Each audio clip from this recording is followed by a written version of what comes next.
Hello everyone, welcome back. Today I want to talk about the Kubota Treadle-Pedal, right? And this pedal, this rocker pedal that they have here, push forward to go forward, push your heel back over here to go back. And this is one of the things that I really don't like about the Kubota tractors.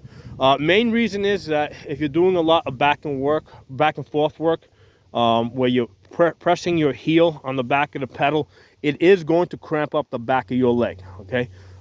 So I've heard other people mention it, and it's true. Yeah, if you're doing a lot of back and forth work, especially if you're like in muddy conditions or slippery conditions where you're holding your foot down for a long time, you know, trying to get out of a sticky situation, it's definitely gonna, you know, working the pedal in the back over here is definitely going to cramp up the back of your leg. Okay, now let me get on the tractor and we'll talk to you guys a little bit more about this.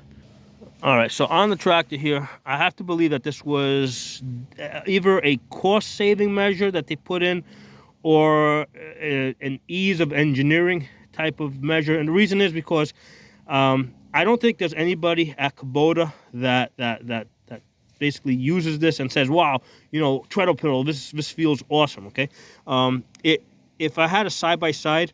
Right, side by side, you keep your heel on the ground, and basically you're going back and forth. Right, the way you normally work with the brake and the gas pedal in your car. Right, so that's a more natural motion going back and forth on a side to side pedal. You don't have to lift up your legs with the treadle pedal. Right, I have to push forward here, then lift my leg up, push on the heel back here. So I'm actually lifting my entire leg up each time. Now I've tried other techniques, like I've tried putting my toe underneath it and lifting up, and that's really tiring because you're using a relatively small muscle in the front of your shin to try and pull that up, and you're not going to do that for long. Okay, I've tried like kind of resting my foot kind of in the middle and rocking it back and forth, but I don't get enough reach.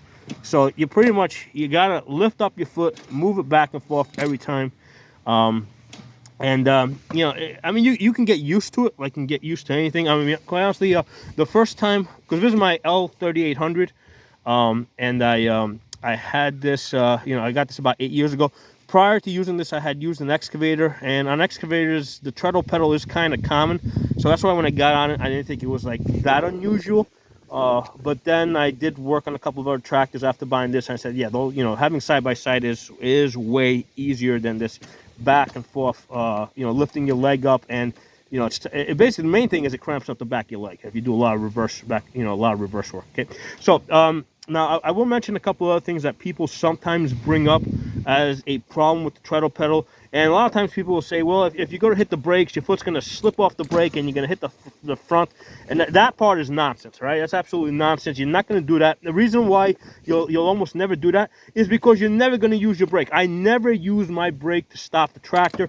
You know, basically with a new tractor like my L3901, which is at another location, when I lift up my foot, the pedal pops up within a second and the tractor stops, right? So you don't have to use the brake. The only time I use my brake is if I'm trailering the tractor and I need to, like, basically engage the parking brake to keep it from coming off, you know, sliding on the trailer, or if I'm on a slope, right? So the only time I use my brakes is in conjunction with the parking brake over here. Okay, now one of the things that people have mentioned is, what if you gotta use a what if you gotta use the split brake? All right, so let me get the little split brake lever out of there.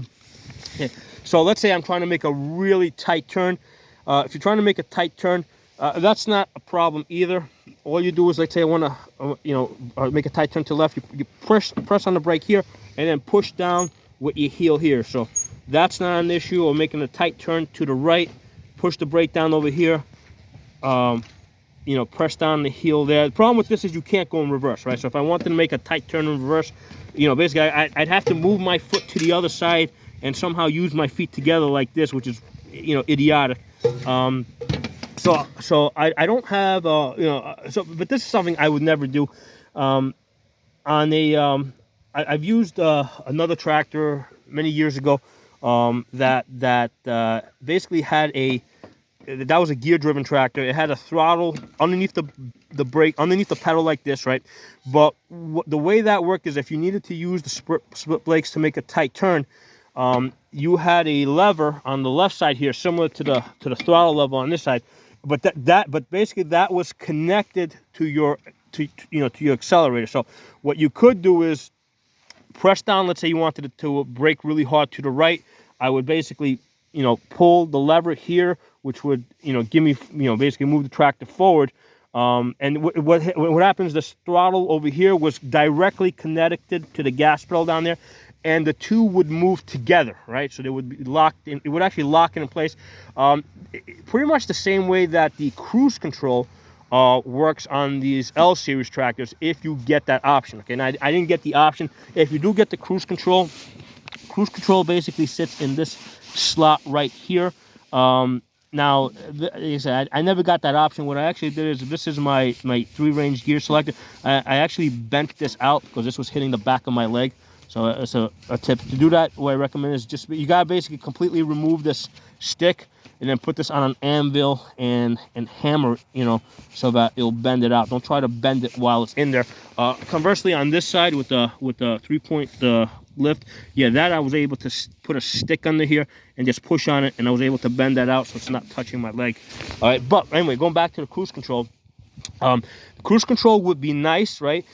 If it wasn't so complicated, because the way they made the cruise control, the way they designed it, it works like the cruise control in your car, right? Where as soon as you hit the brake, right? If I were to hit the brake, it would deactivate the position that you would set the cruise control over here. Well, it doesn't need to be that complicated, right? What they should have done is just tie it to the forward or reverse without tying it to the brake, because that's just completely unnecessary on a tractor where you're going to be going forward so fast. First of all, you're never ever going to use the brake on your tractor other than as a parking brake. And here's the thing, on this tractor here, this is the L3800. It's 8 years old. My pedal takes basically, and I've tried greasing it and stuff. See, it takes 1, 2, almost 3 seconds to come up. 1, 2 seconds to come up. Okay, so if I'm pushing forward, right, and I need to come to a sudden stop, right, I don't go to the brake, right? If I'm pushing forward and let's say I'm heading towards one of my trucks or something, I basically just the way I brake this tractor is from forward. I go, I just basically heel it back here. That is a lot more convenient than trying to come up there. Okay, so that's really the way I stop this tractor. If I need to stop it really fast, I'll just come back and hit the pedal. And on the newer tractor, that's not an issue. It's really an issue on these older tractors because it comes up a little bit slower and the tractor keeps rolling. But the faster fix is just to heel this back, and that'll stop the tractor, or move it quickly in reverse if I need to move it in reverse. Okay, so what else can I say? Let's talk a little bit about the split brake a little bit more. Now, one of the benefits of a split brake is if you do not have 4-wheel drive, right? Now, this tractor has the 4-wheel over here, and it has the differential lock over here. If you have an older tractor that does not have these features, and let's say my left wheel is spinning on this side, well, what you would do is basically you got your split brake on, you would brake your left wheel, right, and then push down over here, and that'll send power to your right wheel. Okay, because by braking your left wheel, you stop that spinning action. Differential locks, the differential sends the power to your right wheel, and you accelerate forward a little bit, and that's how you get out of that hole. Likewise, if my right wheel was spinning on this side, I would brake the right wheel, heel it down a little bit like this, and that would get me out of a stick situation. But that's something that, other than just testing it out, not something I would actually do while working, because I've got 4-wheel drive. Okay, it's a lot more convenient to pull this lever up, get yourself in 4-wheel drive. Now, when you're using 4-wheel drive, what you really have is 3-wheel drive, right? So in order to get all 4 wheels really working, you got to also heel this down. One of my complaints about this differential lock here is that they should have put a bigger pedal on that thing. That's ridiculously small. When it's raining, when I got mud all over my boots, or when I got snow, my foot will basically just slip off this thing a little too easy. So that they should have made that pedal a lot bigger. Gave you someplace to stand on. Okay, so those are my thoughts on this. Hold on, let me get off this tractor. So that's what I have to say on the treadle pedal. I think it was either a cost saving measure. I mean, I imagine if they had put a side-by-side pedal, well, now you got two pedals.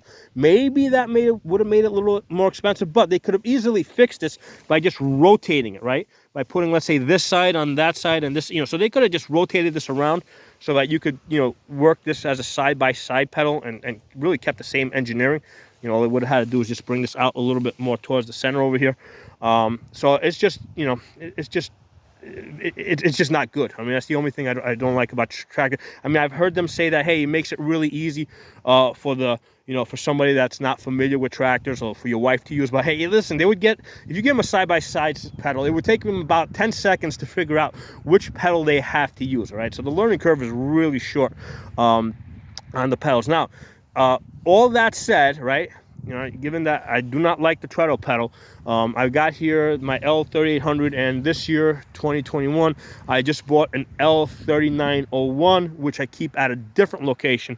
So here's the thing: even though I don't like the treadle pedal, it wasn't enough to make me not buy another tractor when I need another tractor. Okay, my first concern, the first thing I considered is, where is the closest dealer? Who's my closest dealer? Are they fully stocked, right? Do they have a full shop? How quickly can they get my tractor fixed when it breaks, right? And machine, especially tractors, the machines that you use hard, they do break, and I want to be able to get my equipment into the shop as fast as possible, get it back as fast as possible. And it makes, my Kubota dealer is about 30 minutes, or not even 20 minutes away. And they got a pretty big shop, and they've got lots of parts there. The nearest John Deere dealer was like an hour and 10 minutes away. So that's 2 hours and 20 minutes going back and forth, right? Versus, versus 40 minutes drive back and forth. So, that really was the most important consideration. Who's the closest dealer, and how quickly, are they fully stocked? Do they, are they a dedicated dealer, right? Because I don't want to buy my tractor, let's say at a place that mainly sells like trailers, and then they sell, let's say, maybe tractors on the side, because they're not going to have mechanics there. They're not going to have, they're not going to be fully stocked with parts. So I want to get a tractor from a place that's basically full-time. All they do is sell that one brand of tractor and are experts in that tractor. And when it breaks, they don't have to do any research. As soon as you bring it into the shop, they know what they got to fix right away. That's what I want from a dealer. And that's why I went with the Kubota twice, okay? So even though I don't like the treadle pedal, everything else on the tractor, listen, it works pretty good. I'm able to get my job done. And like I said, the most important thing is, who's your closest dealer. If John Deere was closer or Mahindra was closer, I probably would have went with one of those, But the most important thing is, who's closest, who can fix your tractor the fastest when it breaks. So hope you guys enjoyed this video. If you're not a member of my channel, subscribe. I'll talk to you guys soon.